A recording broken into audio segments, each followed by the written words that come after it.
waktu Ustaz pernah mengisi ceramah di Mandala, saya minta doa agar dapat keturunan. Ya, kita doakan. Alhamdulillah Pak Ustaz, setelah itu istri saya positif.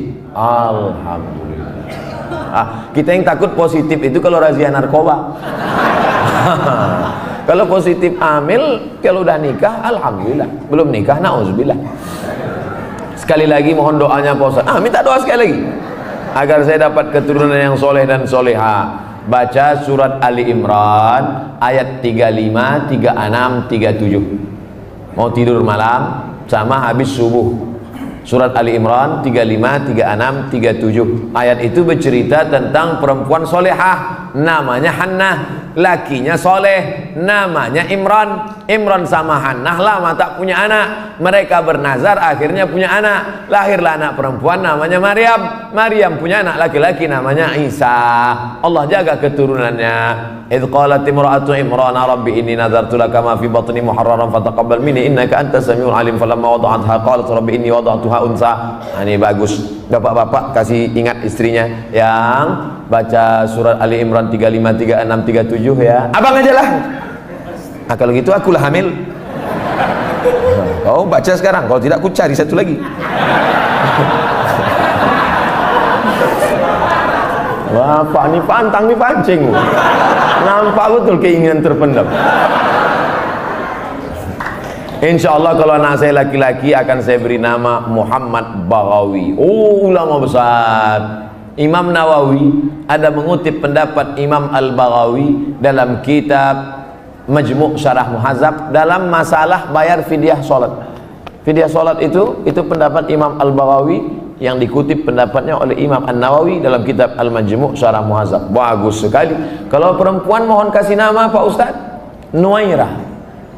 Nuairah artinya secercah cahaya. Masya Allah. Kok tiba-tiba Ustaz kasih itu? Tak tahu pas nengok lampu.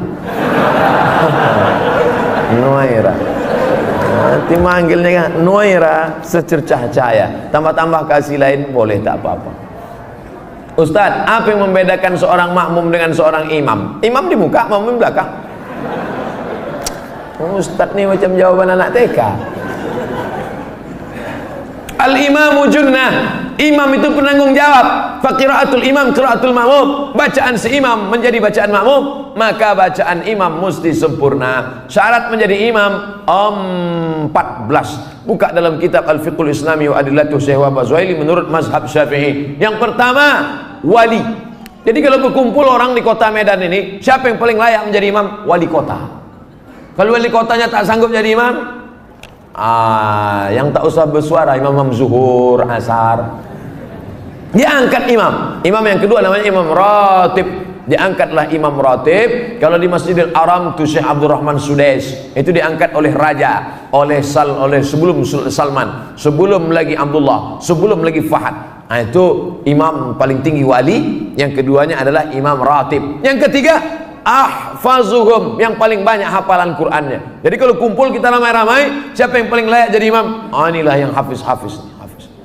Ini sekarang banyak orang salah nih. Maju anak hafiz di depan, tanya, udah nikah dia? Pak, dia memang belum nikah tapi hafal Quran. Bapak udah nikah berapa kali, tak hafal juz amma. Dia memang belum nikah tapi Quran itu di kepala dia. Dia tinggal klik keluar Quran. Bapak klik keluar hutang. Saya sudah mengeluarkan untuk biaya keluarga sebagian, sedangkan sebagiannya saya ingin membantu saudara yang kurang mampu. Tapi kadang saya suka berbohong jika untuk membantu keluarga yang memang butuh bantuan. Ini yang nulis pertanyaan bapak apa ibu? Kalau bapak sudah berikan yang 5, makan sudah, pakaian sudah, tempat tinggal sudah, pendidikan sudah, perhatian sudah, sesuai dengan urf. Wa ashiruhunna bil ma'ruf. Berilah mereka pergaulan urf. Urf itu seperti layaknya. Kira-kira layaknya standar orang daerah Pondok Aren itu perempuan diberi berapa? Tidak terlalu kaya, tidak terlalu miskin, yang sedang-sedang. Kira-kira diberi berapa? Standarnya misalnya 3 juta, 5 juta. Dia beri, maka sisanya itu terserah dia untuk yang lain. Maka dia sudah menunaikan kewajiban. Urf. Pengambilan hukum ada 10. Quran, hadis, ijma', qiyas, syar'u man qablana, saddu zara'i, qaulu sahabi, istihsan, istisab, urf, tradisi, kebiasaan. Berapa yang layaknya untuk daerah Pondok Aren? Semoga Ustaz selalu dilindungi Allah, amin. Bagaimana antum menyikapi beda mazhab, khilafiyah, firqah? Bagaimana dengan ayat Allah, wa'tasimu bihablillahi jami'a, wa'tasimu, bersatulah, bihablillah, dengan tali Allah. Yang dimaksud tali Allah itu Islam, Al-Quran dan Sunnah. Adapun ijtihad ulama berbeda-beda, tapi kita di Indonesia sudah disepakati 3. Akidahnya Asy'ari, fikihnya Syafi'i, tasawufnya Sunni, Junaid al-Baghdadi dan Abu Hamid al-Ghazali. Saya ulang sekali lagi, Ahlussunnah wal Jamaah akidahnya Asy'ari, fikihnya Syafi'i, tasawufnya Sunni, Abu Hamid al-Ghazali dan Junaid al-Baghdadi. Maka kita pegang yang itu. Saya belajar di Maroko 2 tahun, mazhabnya Maliki. Maliki Ahlussunnah. Pertama Hanafi, nomor 2 Maliki, nomor 3 Syafi'i, nomor 4 Hambali. Keempat-empatnya Ahlussunnah. Tapi ketika saya pulang kampung, saya tidak bawa mazhab Maliki. Kenapa Ustaz tidak pakai mazhab Maliki? Andai saya pulang ke kampung, saya pakai mazhab Maliki. Mazhab Maliki kalau sholat tangannya lepas ke bawah, Allahu Akbar. Fatihahnya pakai baca kiraan Warsh, Alhamdulillahi Rabbil Alamin Ar-Rahmanir Rahim Maliki Yaumiddin. Mimnya pendek. Kemudian nggak pakai bismillah, Allahu Akbar, Alhamdulillahi Rabbil Alamin, nggak ada bismillah. Kunut subuhnya sebelum rukuk, walam yakul lahu kufuwan ahad, baca kunut. Kunutnya nggak bunyi. Andai saya buat sholat subuh seperti ini di masjid dekat rumah saya, Allahu Akbar, Alhamdulillahi Rabbil Alamin Ar-Rahmanir Rahim Maliki Yaumiddin. Selesai sholat pasti jamaah komplain semua, tolong sholatnya diulang, tadi imamnya ISIS. Menimbulkan fitnah karena mereka tidak tahu. Di sini diajarkan qiraat sab'ah mutawatirah, ditambah 3 masyhurah, ditambah 4 syazah, 14 qiraat dipelajari di sini. Ditambah lagi nagham, bayati, soba, nahawan, sika, jaharka, bayati, ras. Faham mereka tajwidnya, tapi tidak semua masyarakat ngerti. Andai anak pesantren Al-Qur'aniyah sholat di luar masjid, dibacanya qiraat lain, walam yakul lahu kufuwan ahad, maka makmum dengar, wah ini aliran sesat ini. Bukan berarti dia salah, tapi dia takut menimbulkan fitnah. Maka dalam masalah-masalah yang kita sepakati, mari kita berlapang dada. Adapun yang kita sudah berbeda, mari kita terima perbedaan selama dia masih Ahlussunnah wal Jamaah. Syekh Abdurrahman Sudes, Imam Masjidil Haram, selama di Makkah nggak pernah pakai bismillah jahar. Allahu Akbar, Bismillahirrahmanirrahim, Alhamdulillahi Rabbil Alamin Ar-Rahmanir Rahim. Tapi begitu beliau jadi imam di Istiqlal, Allahu Akbar, Bismillahirrahmanirrahim. Loh, kok si Abdurrahman Sudes di Istiqlal pakai bismillah jahar? Dia tahu orang Jakarta mazhabnya Syafi'i. Mazhab Syafi'i bismillahnya jahar. Mazhab Hanafi Hambali bismillahnya sir, Bismillahirrahmanirrahim. Mazhab Maliki nggak pakai bismillah sama sekali. Ketiga mazhab ini Ahlussunnah wal Jamaah. Tapi kalau mayoritas masyarakatnya Syafi'i, jangan bawa mazhab lain karena khawatir memecah belah umat. Menjaga persatuan lebih diutamakan daripada mengamalkan mazhab. Begitu yang diamalkan oleh para ulama. Izin bertanya Pak Ustaz, saya pernah membaca istri yang durhaka tak dapat syafaat dari Rasulullah. Durhaka seperti apa yang dimaksud itu Pak Ustaz? Prinsipnya begini, baik sama suami, baik sama orang tua, la ta'ata li makhluqin fi ma'syiatil khaliq. Tak boleh taat kepada makhluk kalau maksiat kepada Allah. Jadi yang dimaksud durhaka pada suami, suami nyuruh sholat, dia tak mau. Suami nyuruh baca Quran, dia tak mau. Suami nyuruh berjilbab, tak mau. Kau kenapa tak berjilbab, dek? Alah, abang baru pengajian 2 kali online, mau jadi ustaz pula. Sambal abang pakai lado hijau nanti. Nah, itu bukan durhaka, itu namanya suami istri duralek, lebih tinggi lagi dari itu di atasnya. Tak ada orang di Batam ini macam itu. Habis semua udah ditelan-telan ikan laut sana. Ya pula diaminkan. Biar jauh, Ustaz. Dah, insyaallah ibu semuanya solihah. Bagaimana perempuan yang tak cocok lagi dengan suaminya, lalu kemudian dia menikah tanpa surat cerai? Perempuan yang menikah lagi dengan laki-laki satu lagi tanpa surat cerai dari yang pertama, maka tak ada satupun kua yang mau menikahkannya. Karena Pak Kua pasti akan menanya judul lagunya, kau masih gadis atau sudah janda?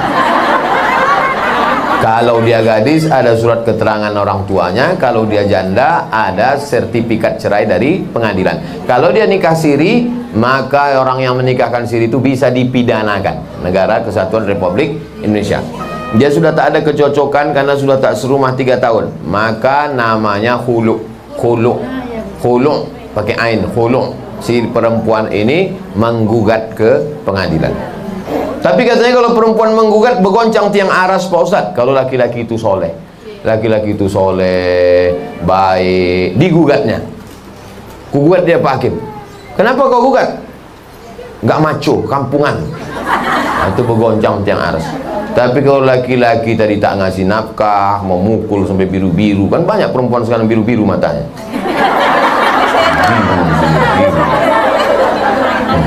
Bibir pula bengkak macam Angelina Jolie, entah ditinju kawan tuh.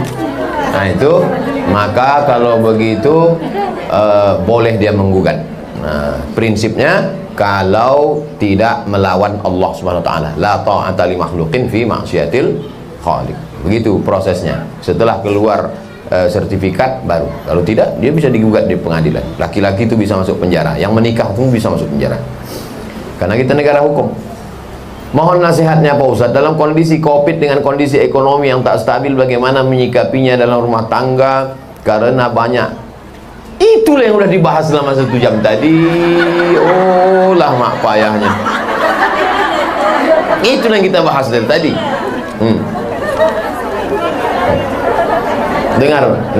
Dengar sekali lagi di radioku.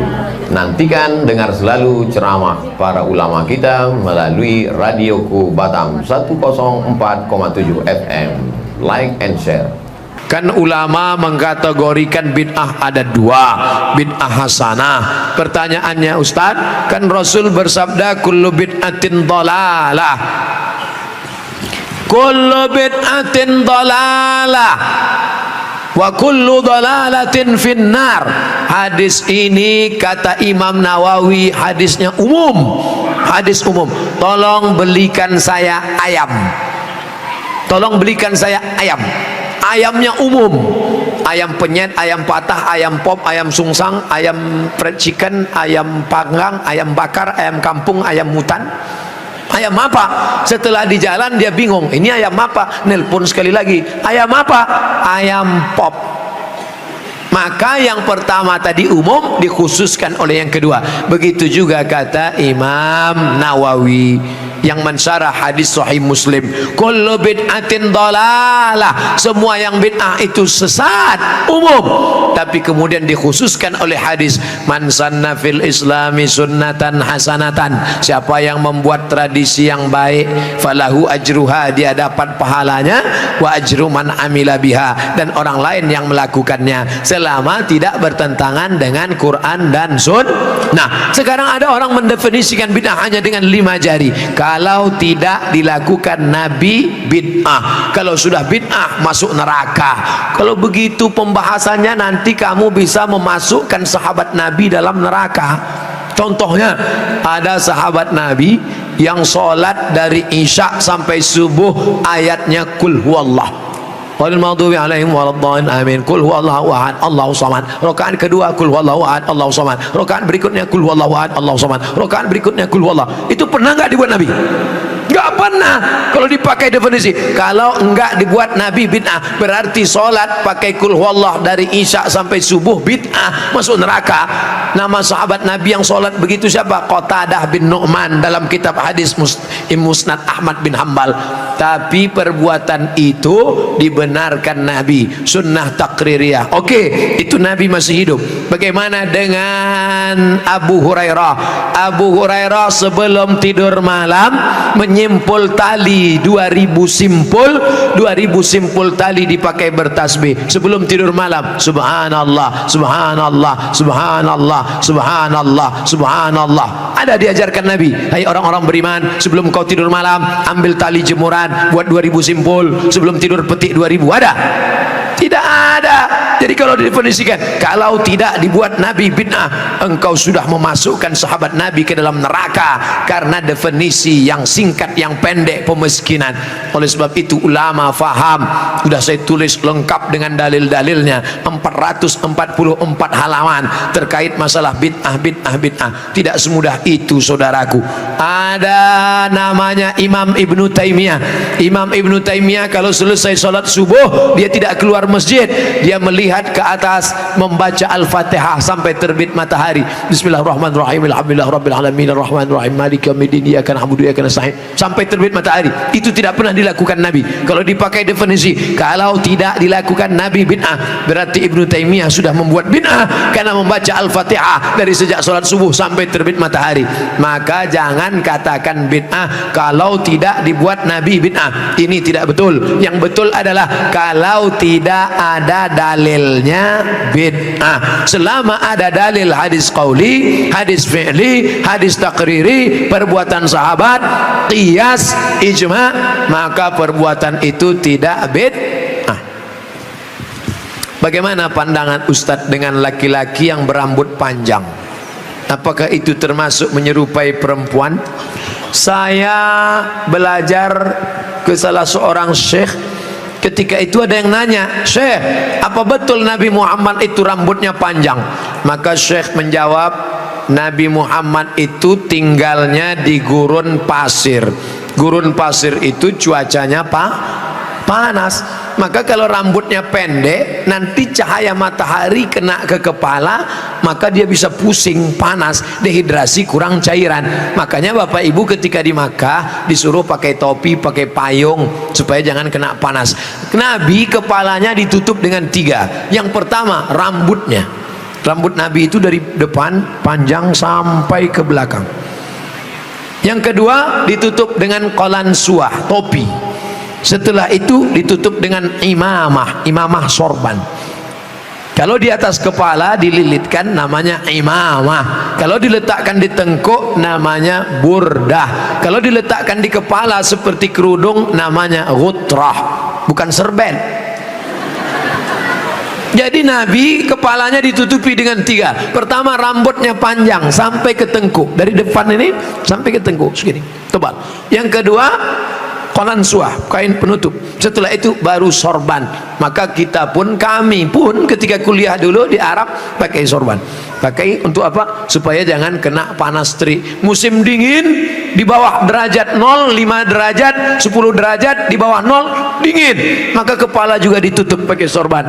Sekarang kenapa Ustaz nggak pakai sorban? Saya sekarang kepanasan.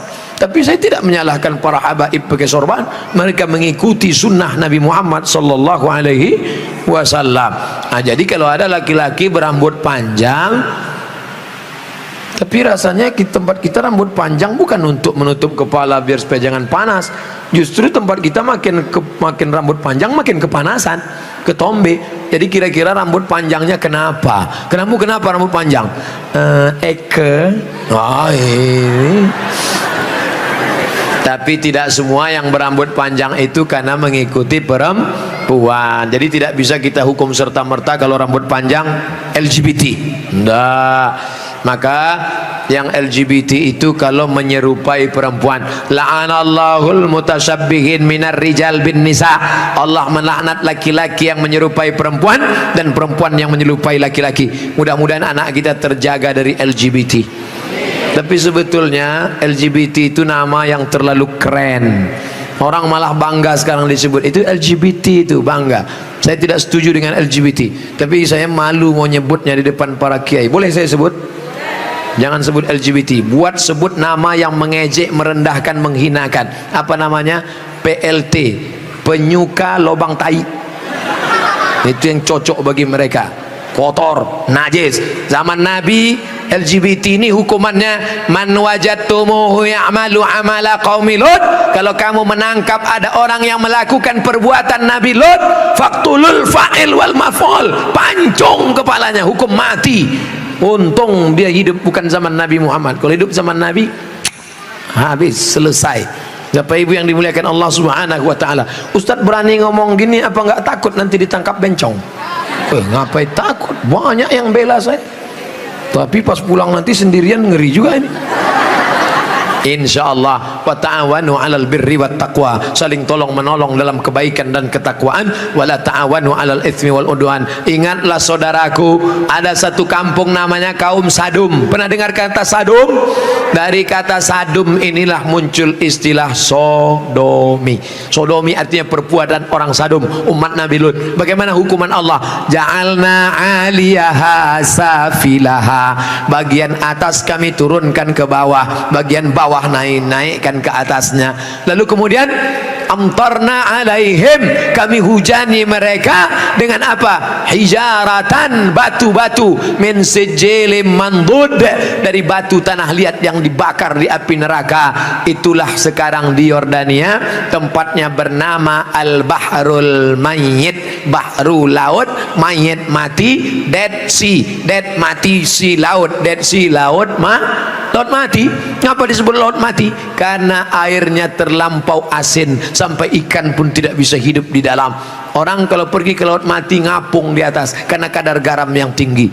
Siapa yang punya kadas, kurap, kudis, gatal-gatal, mandi di situ sembuh. Di Yordania. Bapak Ibu yang dimuliakan Allah Subhanahu wa taala, Pompei salah satu kampung yang diisi oleh homo. Lalu kemudian datang lahar dari bukit turun ke bawah, rata dengan tanah, sampai mereka berubah menjadi patung-patung batu karena ditimpa oleh lahar.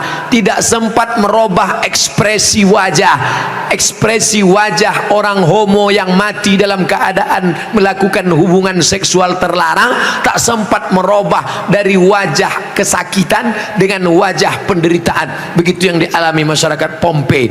Oleh sebab itu kita berdakwah, mengajak bukan karena benci, tapi karena ingin menyelamatkan supaya kita selamat. La ta'murunna bil ma'ruf, ajak mereka berbuat baik, wala tanhauna 'anil munkar, larang mereka jangan sampai melakukan perbuatan mungkar. Kalau kamu diam saja, aku tidak khawatir, kata Sayyidina Ali, aku tidak khawatir tentang betul dan batil, batil dan betul, karena dunia ini isinya betul dan batil. Yang aku khawatirkan adalah ketika kebatilan merajalela, orang yang betul diam.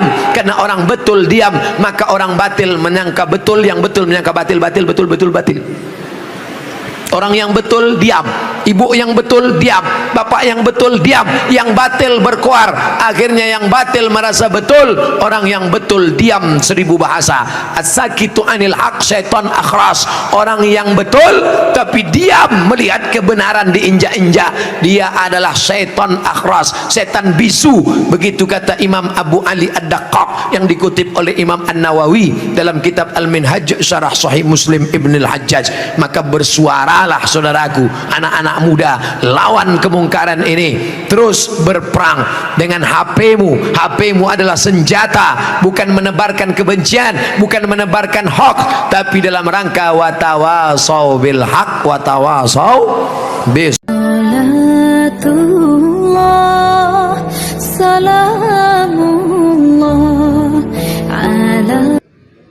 Assalamualaikum warahmatullahi wabarakatuh. Bagaimana hukumnya mengambil uang suami tanpa persetujuan suami untuk ditabungkan? demi kepentingan rumah tangga. Ini namanya gerakan ibu-ibu kreatif. Ketika Nabi Muhammad SAW sedang duduk di atas bukit Sofa pada tahun 8 Hijrah, rekonsiliasi kota Makkah, Nabi pulang ke kota Makkah. Maka ketika Nabi sedang duduk, datang seorang perempuan. Nama perempuan itu Hindun. Dia tutup wajahnya karena dia malu kepada Nabi. Hindunlah dulu yang mengunyah jantung Hamzah karena dendam kesumat. Lalu Hindun berkata, suamiku inna Aba Sufyan rajulun syahih. Wahai Rasulullah, suamiku itu Abu Sufyan orangnya pelit, medit, kedekut, bakhil. Apa lagi? Bapak ibu hafal seterusnya. Apa kata Nabi SAW? Ambillah uang dia selama untuk mencukupi kebutuhan engkau dan anak-anakmu. Ini kabar gembira bagi ibu-ibu sekalian. Tapi ingat, mencukupi. Nah, standar di Bandung saya tidak tahu berapa keperluan, karena beda harga makanan di Bandung dengan di Riau. Kalau di Bandung ini standarnya 3 juta, tiba-tiba si bapak cuma ngasih 1 juta, ibu boleh ambil 2 juta lagi.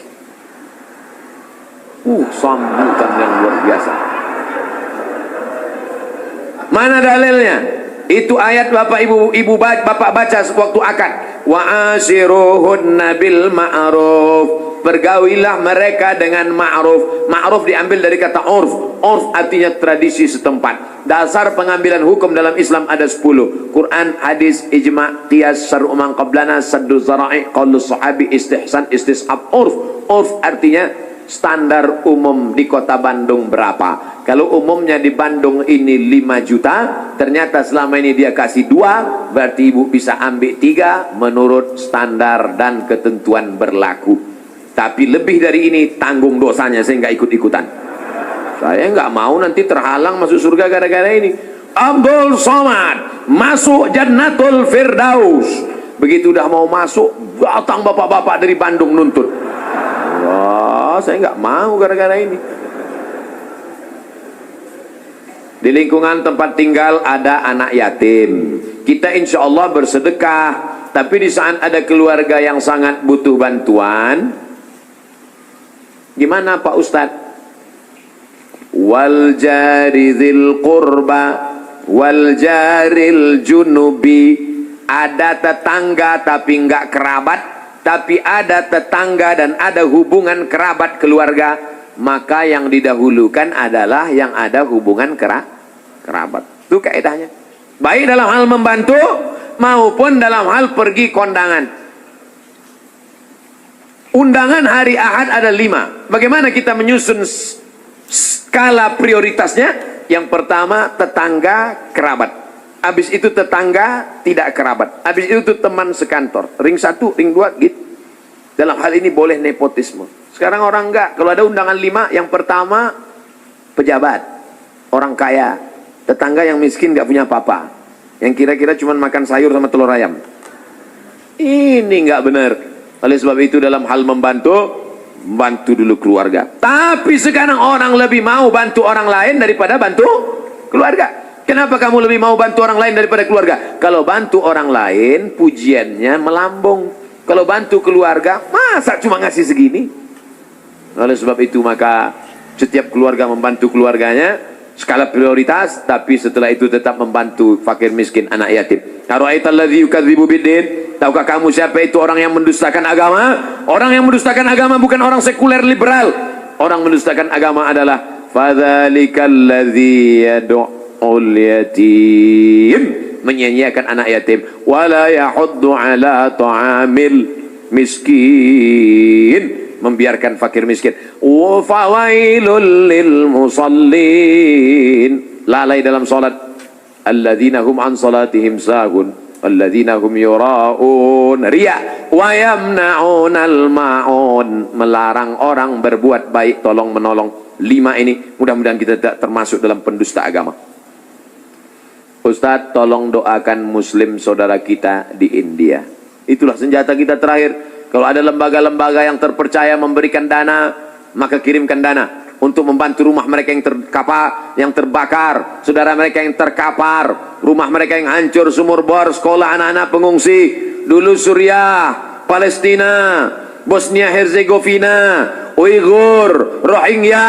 Coba perhatikan, Palestina, Bosnia Herzegovina dibantai oleh Slobodan Milosevic, Ali Izzet Begovic, Hanbis presidennya, matang Uighur, datang Rohingya, sekarang India. Walaupun berbeda-beda tempat, tapi substansi maknanya sama. Mengapa mereka disiksa? Pertama, karena mereka lahir dalam keadaan la ilaha illallah Muhammadur Rasulullah. Yang kedua, karena mereka minoritas. Gimana-mana kalau kita minoritas, habis kita dibantai. Tapi kalau kita mayoritas, maka kita selalu menjaga kedamaian, keselamatan. Karena kita adalah agama Islam. Islam berasal dari kata salam. Salam artinya damai.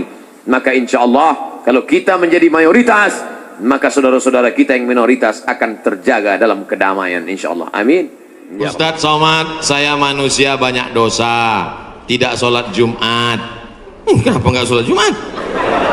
Man tarakal jumu'ata salasa marratin, siapa yang nggak sholat Jumat 3 kali berturut-turut tahawunan, bukan karena sakit, bukan karena darurat, tapi karena menyepelekan panggilan Allah, taba'allahu ala qalbi, Allah mengunci pintu hatinya. Kalau sudah hati terkunci, telinga tersumbat, mata tertutup, khatamallahu ala qulubihim wa ala sam'ihim wa ala absarihim ghishawah. 3 kali sholat Jumat kau tinggalkan, Allah mengunci pintu hatimu. Siapapun yang ceramah tak akan masuk ke telingamu. Na'udzubillah. Saya ingin bertobat dan sudah menjalankan taubat, maka sholat Jumatlah engkau. Siapa yang datang hari Jumat saat yang pertama seperti berkurban seekor onta, datang pada saat yang kedua seperti berkurban seekor lembu, datang saat ketiga seperti berkurban seekor kambing, datang saat keempat seperti berkurban seekor ayam, datang saat kelima seperti berkurban sebutir telur ayam. Sekarang banyak yang datang hari Jumat, jangankan telur ayam, telur puyuh pun nggak dapat. Datangnya kapan? Ketika khotib sudah naik ke atas mimbar, jamaah Jumat yang dimuliakan Allah, baru dia datang. Terlambat, udah terlambat sholat sunat lagi. Allahu Akbar. Pakai baju kaos tertulis, emang masalah buat lo. Orang kalau taubat itu malu sama dosa-dosa masa lalu, bukan bangga. Ini banyak juga orang udah taubat. Ustaz Somad, saya ini baru hijrah. Dulu semua saya minum, semua narkotika saya pakai. Ente taubat apa sombong? Orang taubat mengenang dosa itu melelehkan air mata, nangis. Ada juga bukan bangga. Ada juga sebagian jamaah sudah taubat nangis. Ustaz, saya, kamu menyesal minjam uang. La ilallah. Kenapa hati ini masih keras Ustaz? Belum bisa nangis di saat tahajud Ustaz. Datang seorang bertanya kepada Nabi an qaswatil qalbi, hatinya keras. Apa kata Nabi? At'imil masakin wamsah ra'sal yatim. Kalau mau melembutkan hati, kasih makan fakir miskin, usap kepala anak yatim. Siap? Ngaji jangan ditunda-tunda. Pulang dari sini langsung mampir ke rumah makan, beli nasi bungkus, bawa ke panti jompo. Anak mereka sudah meninggal, hidup sebatang kara, belikan kain sarung, langsung datang. Assalamualaikum Bapak Ketua Panti Jompo. Waalaikumsalam. Berapa semua orang jompo di sini? Ada 100 orang. Saya mau makan siang sama mereka. Semuanya 2 orang aja. Kebetulan bawa nasinya cuma 2 kan. Melihat mereka nanti menyuap, menggeletar tangannya memasukkan nasi yang kau masukkan, maka disitulah hatimu akan lunak. Pergi ke rumah anak yatim, tanya anak yatim sudah berapa bulan gak bayar uang sekolah. Lihat bajunya, dijahit sobek, dijahit sobek, rupanya kain sudah lapuk. Kain kelas 1 dipakai kelas 6. Belikan bajunya, senangkan hatinya. Nabi yang mengasih resep ini, an qaswatil qalbi. Azab yang paling hebat bukan miskin, azab yang paling dahsyat bukan susah, Azab di atas azab adalah hati yang keras. Wa inna minal hijarati lama yatafajjaru minhul alhar. Ada batu keras tapi masih bisa mengalirkan air. Wa inna minha lama yahbitu min khasyatillah. Ada batu yang keras tapi hancur berkeping ketika takut kepada Allah. Di atas bukit Tursina, saya ketika naik ke atas bukit Tursina di Mesir, tempat Nabi Musa menerima wahyu, itu nampak batu-batu hancur. Kata imam masjid yang ada di atas, inilah batu yang hancur saat takut kepada Allah SWT. Tapi kalau sudah hati menjadi keras, maka tak akan meleleh apa-apa. Kalau ada orang tidak meleleh apa-apa, pelit, medit, bakhil, itu salah satu ciri hati yang keras. Lunakkan hati dengan banyak bersedekah. Saya kalau ikut pengajian, telinga saya tahan. Kalau ikut sholat malam, mata saya tahan. Kalau datang ke masjid, kaki saya tahan. Tapi kalau sudah keluar duit, dompet saya nggak tahan. Banyak orang ketika keluar, alhamdulillah masjid ini adalah wakaf orang-orang baik di Panyawangan, di Jawa Barat. Ternyata orang-orang Sunda, orang-orang Jawa Barat ini berwakafnya tidak tanggung-tanggung, langsung satu masjid. Mudah-mudahan akan banyak wakaf-wakaf yang lain, insyaallah. Amin. Sekarang banyak juga orang berwakaf. Ustaz Somad, itu tanah saya wakafkan. Mantap. Begitu diurus di Badan Pertahanan Nasional, rupanya suratnya 5. Kenapa kau wakafkan tanah bermasalah? Karena bermasalah, itulah saya wakafkan, Ustaz. Na'udzubillah. Kalau hatimu masih keras juga, hadirlah di tempat penguburan jenazah. Berdirilah di tepi kubur tempat jenazah. Kubur, suruh kawan satu nyenggol dari belakang. Masuk kau ke dalam, kau sambut jenazahnya, kau pegang masuk ke lubang, terasa dingin dari bawah. Sadarlah bahwa kau juga akan mati masuk ke dalam. Rumahmu yang besar tinggal, istrimu akan nikah dengan brownies.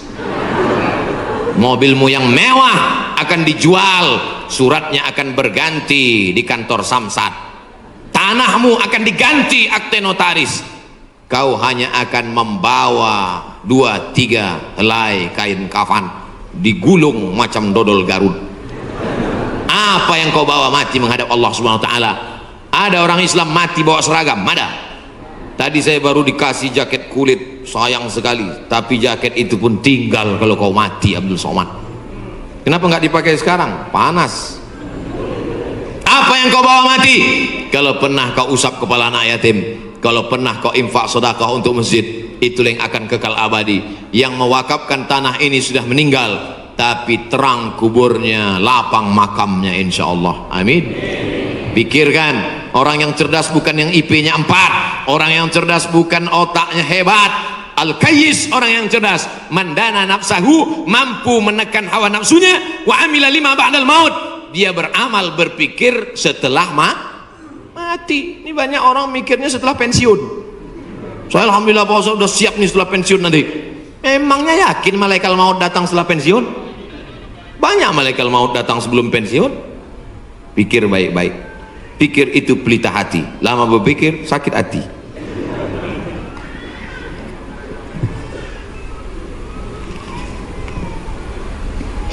Bagaimana kita bisa membedakan musibah, cobaan, bencana, atau azab?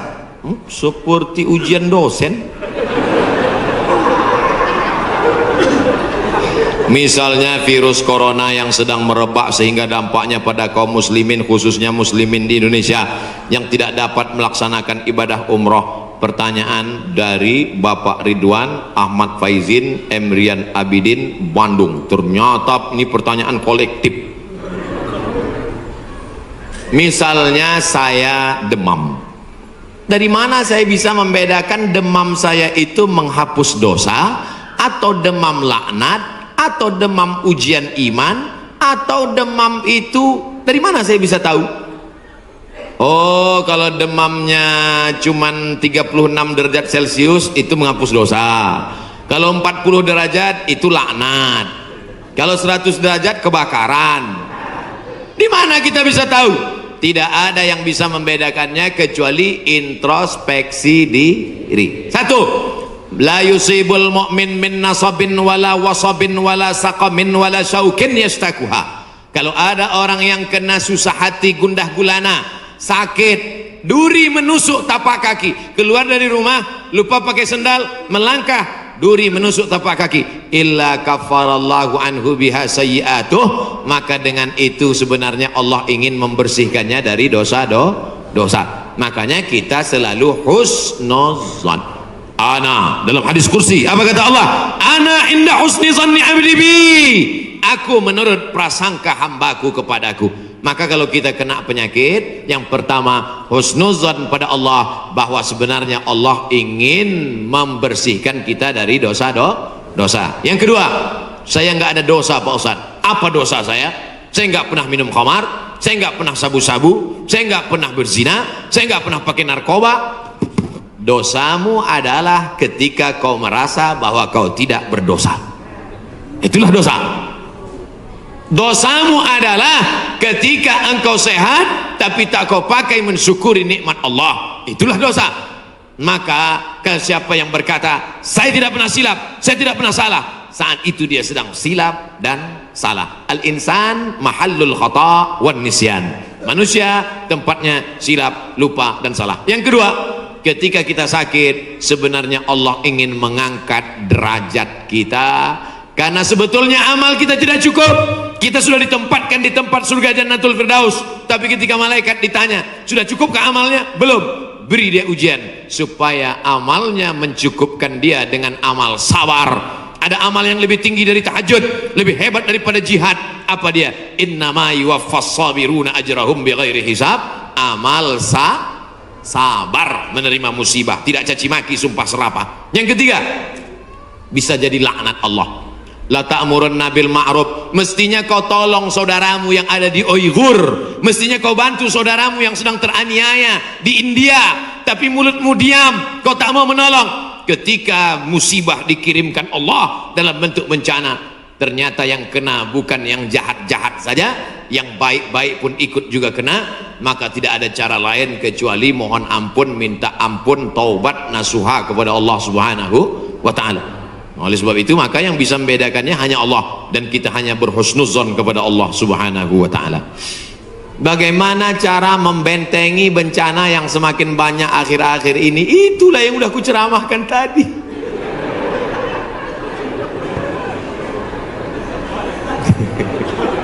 Itulah yang udah kita bicarakan selama 1 jam 15 menit tadi, brother. Tadi saya yakin ini pertanyaannya sebelum ceramah.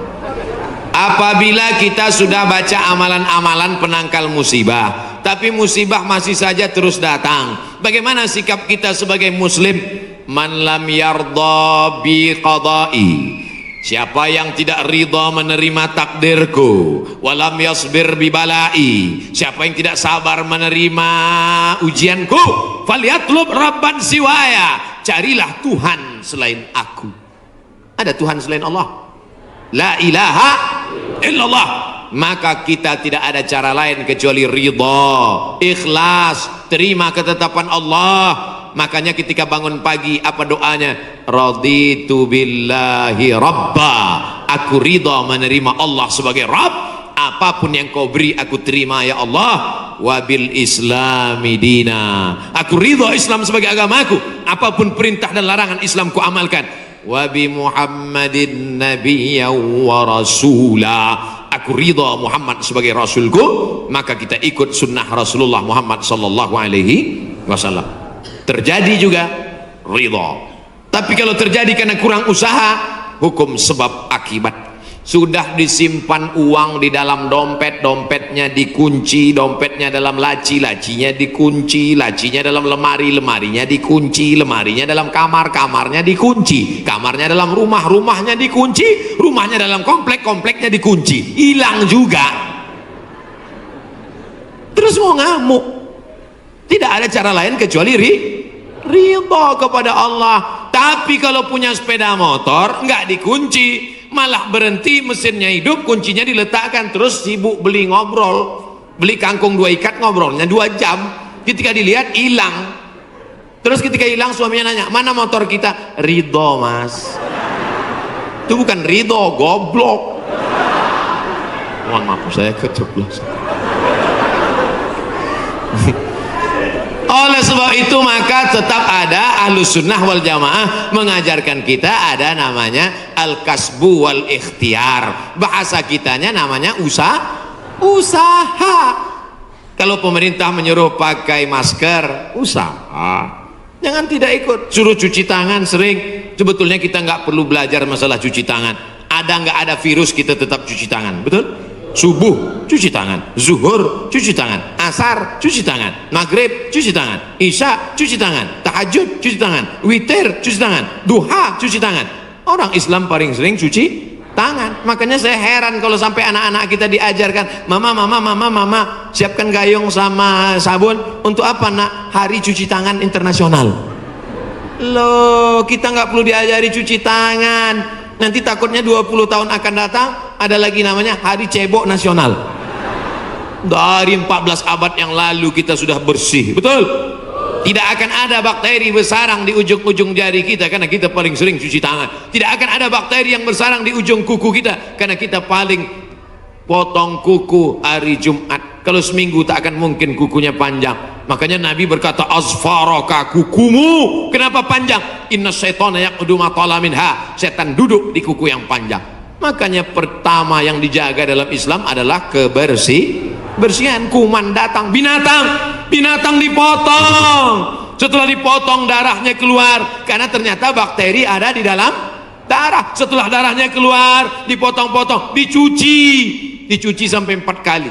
Ibu, saya tidak punya saudara perempuan. Waktu masih kecil di rumah bantu ibu di rumah, saya disuruh cuci. Selamat cuci daging, saya cuci.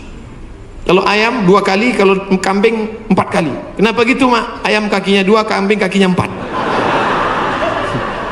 Saya nggak tahu anak kecil. Sekarang saya baru tahu. Ternyata ayam dagingnya putih, darahnya nggak banyak. 2 kali sudah bersih. Tapi kambing sekali masih merah, 2 kali masih merah, 3 kali agak pucat, 4 kali bersih. Setelah itu baru dimasukkan, dibuang airnya, disolawatkan, baru dimasak. Mereka tidak, kambing tidak dipotong, kambing matinya di stunning. Ada pistol tapi pelurunya nggak keluar, ditahan. Itu skalanya 8, ditembakkan ke kening sapi, tembak ke kening sapi, sapinya mati, darahnya nggak keluar. Kalau sampai 8 mati, tapi kalau 7 bodoh aja. Itu sapi-sapi dari Australia yang datang ke tempat kita yang liar seperti banteng, itu ditembak otaknya skala stunning 7. Bodoh. Ibu kalau ada bapak yang liar, tembak skala itu. Mas, mama mau pergi arisan, pel lantai, mandikan anak, dan papa. Nah itu udah kena stunning. Jangan diamal.